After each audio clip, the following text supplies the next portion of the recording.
Hi, my name is Olivia, and I wanted to make a video talking about all of the books that I read last month in January of 2023, and hopefully I keep up this good reading habit so that I can make more of these throughout the year, but maybe it's just a fluke, I don't know. But in January, I read 7 books, and I figured that I would kind of talk about them a little bit and give my reviews and stuff. 2 disclaimers. I do not think I'm a qualified book critic. I do not think that any of my opinions are like super valid. They're based entirely off of like my experience, my enjoyment levels, my reading experience. Like, I don't think that they are objective at all. They're completely subjective in every way. And 2, there will be no spoilers. I'm not going to spoil anything about any of the books as best I can. I'm going to try and make them like pretty vague. Well, throughout this month, I finished the Twilight saga books. So 3 of these 7 books are going to be Twilight books. So that's also something that's probably important to know. So I started off this month reading New Moon. Stephenie Meyer, New Moon. It's the 2nd Twilight book. Up to this point, I had read Twilight and Midnight Sun. I read those back to back, and then New Moon. I really liked New Moon. This has honestly been one of my favorite books in the series. I think it's very emotional. It's very, I mean, if you've seen the movies, then you know the basic plot. I really like being able to see into Bella's mind a little bit more, get a little bit more just detail about what's going on, about what she's thinking, about what she's feeling.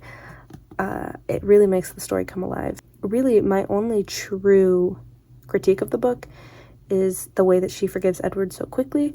I love Edward, which I know is a somewhat unpopular opinion, but I do really like Edward. I think he's a very interesting character. I don't know if he's like a good character or anything, but I do think he's interesting. But I don't think she should have forgiven him that quickly. I felt like there wasn't enough tension when he came back. Obviously, you know, I don't feel like spoilers count for Twilight. I really don't, because everybody's seen the movies, right? I don't know. Regardless, this is a really good book. I'd highly recommend. I also think that the first 2 movies do a good job with the books. I'm not saying that they're super accurate to the books, but I'm saying that they take what they're given and they make a good movie out of it. I feel like the way that these movies are done with what they were given is what should have been done. You know what I'm saying? Anyway, then in between New Moon and Eclipse, I read, upon a recommendation from a friend, Things We Never Got Over by Lucy Score. This is a romance novel, and it is about a runaway bride who ends up in this town intending to meet up with her like evil twin sister upon like she got some like ominous like I need help email from her sister, and so she goes to this little town where she's supposed to meet her sister, and then all this stuff goes down. Romance novel. She meets a guy. Yeah. This book didn't love it entirely. There were things that I liked and things that I didn't.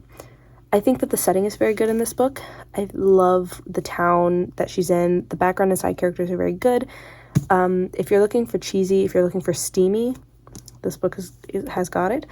It does kind of have something that I kind of feel in a lot of romance novels where the main characters are a little bit childish, and like just things that happen are just ridiculous. It's like, these are characters in their 30s and 40s. Why are they acting so beyond stupid? You know, there's little things like that. It's definitely with the 2 main characters, the love interests, that kind of bugged me a little bit, kind of annoyed me. I do feel like there are some cringeworthy moments in this book. I don't think it's necessarily bad. I think if you like romance, it's entertaining. You can read it. I don't think that this would be the first romance book that I recommend at all, but it's something. That was a pretty bad review, but whatever. We're moving on to Eclipse because I'm excited to talk about this one. So when it came to the movies, I never really liked Eclipse very much in the movies because I thought it was kind of boring, and it kind of felt like a filler movie to me between like Breaking Dawn and the first two. And that's because it goes by so quick and it skips so many details, and the book is so much better. I read the book and I was like, this is very good. No wonder I hated the movie so much. Like, this is what it was meant to be. That is the first movie that I feel like really strays away from the book.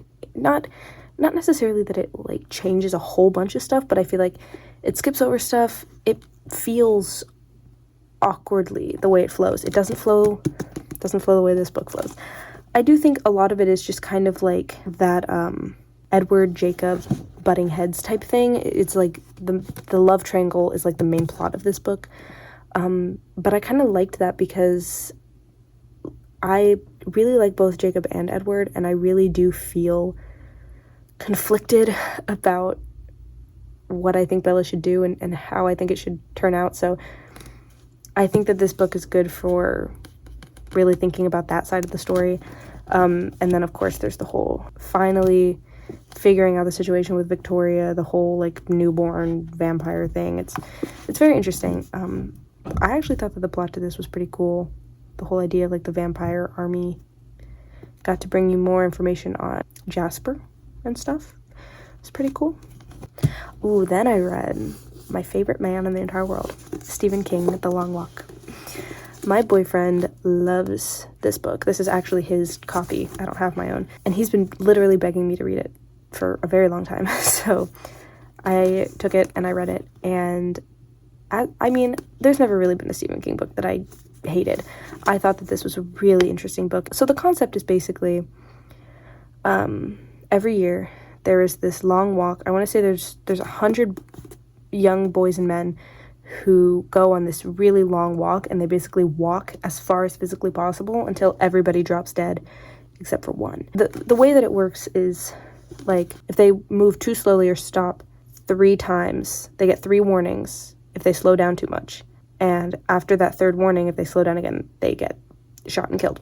I thought that this book was amazingly written. Like, he could take a concept of just a straight walk with a bunch of boys and make it so entertaining and so sad. And I feel like Stephen King is just such a good thinker. Like, I feel like he puts so much thought into his books, and he includes every scenario, the things that you wouldn't even think of. I feel like he's very good at thinking things through very deeply. I feel like it potentially could be some kind of metaphor for life and the long walk of life and meeting people and losing people and the whole shebang. It is very intense and straightforward, and it's so simple, and I almost describe it as like linear. Like, it flows, it goes, and you're so curious about what's going to happen next. This book is very, very good. It's very, very just like a fascinating concept, and it makes you want to keep reading. It makes you want to know, like, how does this keep going? What's going to happen next? Who's going to be the next one to die? Because that's how it goes, one by one. Then we got to Breaking Dawn. Now, it's important to note that I never really liked the whole plot of Breaking Dawn in the first place. I liked the book a lot better because a lot of the things that I didn't like in the movie had to do with the visual side of things. I didn't like the costumes, like the outfits. I didn't like the wigs. I just felt like things looked bad. I didn't like the weird Uncanny Valley Renesmee thing. And popular plot points, I don't like Renesmee. I mean, I don't dislike Renesmee the character. I dislike the name Renesmee. I think that was a horrible idea. I also don't like the whole imprinting thing. Those are very popular opinions. We all know that. There's also no big, crazy, fake fight scene, which I think it was added in to make it more entertaining because there is a lot more waiting and not as much action in this book. But I didn't mind it. It was a pretty good wrap-up to the series. I feel like, I don't love the unplanned pregnancy trope, but it makes sense, I guess, kind of, and I feel like Stephenie Meyer did come up with some clever ideas, like the way that Bella's whole vampire existence happens. I don't really like the whole, like, mega self-control thing that much, but I guess it makes the story easier because it skips over the whole, like, difficult newborn thing that she would have had to write about. But yeah. And then I read my first ever Colleen Hoover book because I've seen a lot about Colleen Hoover. She's very, very popular. Some people really love her. Some people really hate her. I don't know. I was looking through the romance section at Barnes & Noble, and there's like a trillion bajillion Colleen Hoover books. So I was looking through them, and I was trying to find what I thought was the most interesting, least cliche-y seeming book that I could, and I came across Verity, which seemed to be a kind of thriller-y, intense kind of like almost mystery kind of vibes, like spooky, eerie type thing. It's about a writer, a novelist named Lowen. Lowen is a struggling writer, right? She's a struggling novelist. She's not doing, like, her books, she's like, nobody reads my books. Like, she's not doing super great.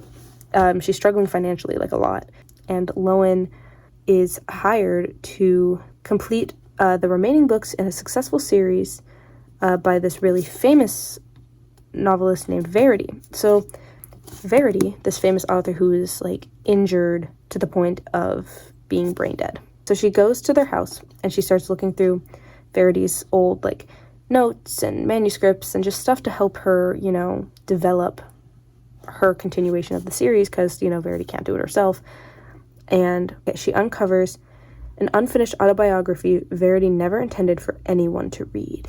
And it holds all of these secrets about her life, about her family, about all of these things. And basically Lowen, this writer, like, doesn't know what to do with all of it. She's like, this is some pretty heavy shit.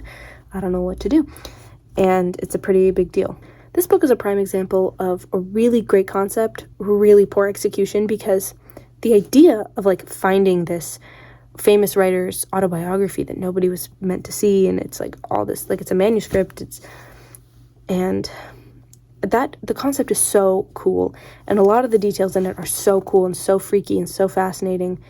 There are just some humongous plot holes in this book, some plot points that just don't make any sense. There is, like, I'm not super upset when things aren't really super realistic or super accurate. I'm not entirely picky about that kind of thing, but this book really goes above and beyond with it, and really kind of drives me crazy with just how dumb some parts of it are. Like, some of it just doesn't make any sense. There is romance involved in this book, and I wish that there really hadn't been, because, like, the sexual scenes could have been replaced with so much more interesting plot continuing content. The romance part just felt very forced. I think it was kind of for the sake of keeping Colleen Hoover's brand of romance in the situation. Once again, don't really like the main character lady very much. Do you ever feel like romance authors make these, like, plain, just kind of boring main girl characters that kind of just act as an eyes for the reader to look through? Like, they don't really have very much to them other than they're just, like, the point of view. That's kind of how I kind of feel about both Verity and Things We Never Got Over. I feel like they're both, like, these main characters are just kind of, like, they have very few defining characteristics. They're kind of boring. Oops, I don't know. That's just kind of the way I feel. What I would say about Verity is I did not want to stop reading. You get very, very curious. It's very entertaining. You want to know what's going to happen next, because there is a lot of suspense. It's a suspense novel in a way. There's a lot of, like, what's going to happen next? Ooh. So I read it in one day because I was like, it's pretty small, and I was, like, so dying to know what was going to happen next. So that's a good thing about that book. Even though there are some things that, like, after it's over, you're like, what was that? Why did that happen? How did that happen? That doesn't make any sense. But in the moment, it's entertaining enough. I just, like, blew on the candle. Anyway, and then the 7th book I read, I actually don't have on me right now because I let a friend borrow it. For Christmas, my sister got me Jennette McCurdy's memoir, I'm Glad My Mom Died, and it is incredible. Jennette she's an incredible writer, and she writes about her life in such a fascinating, just, like, kind of soul-wrenching way, and I'm so glad that she felt that she's healing and that she's able to write about it, and I hope that it's therapeutic for her. It's amazing, and I would highly recommend that everybody just reads it. Like, it's so good. And I lent it to a friend, and then when she gives it back, I'm going to lend it to another friend who also wants to read it because it's so good, and it's so interesting, and it makes me wonder so much about so many of the child stars that we just are like, okay, there's a child star, it's normal. But really, I think a lot of them are going through abuse, because really, a lot of them have no say in the fact that they're actors. They don't make that conscious decision. I'm Glad My Mom Died is absolutely incredible. 10 out of 10. So absolutely just soul capturing. I knew it was going to be good. The minute that I heard about it, like literally probably whenever it was announced, like probably like a year ago, the minute I heard about it, I was like, I'm going to read that. And then I finally got it for Christmas and I read it after reading all these. Okay, you know what? I had it coming. Why did I try to look at them all? Anyway, I would recommend it. And a little sneak peek into next month. Today, I just finished Misery by Stephen King, but I'm not going to be giving any details about it yet, except for the fact that I'm going to try and watch the movie this week. I wanted to watch the movie Misery tonight after I finished it, but did you know that you cannot stream it or rent it? You can only buy it for $15. So my dad ordered it for like $10, and I'm going to have like the physical copy of it. And if I don't like it, that's okay, because my parents like it. So, yeah. And I have so many books that I want to read. I think I'm going to read a lot of Stephen King this month because I am absolutely in love with Stephen King, and I want to read, like, all of his books. Like, by the time I am an old lady, I will probably have read all of his books, and I don't think I will have regretted it, because I think he's an absolutely fascinating writer. Okay, that's all I have to say. Those are my January books, and I'll see you later with my February books.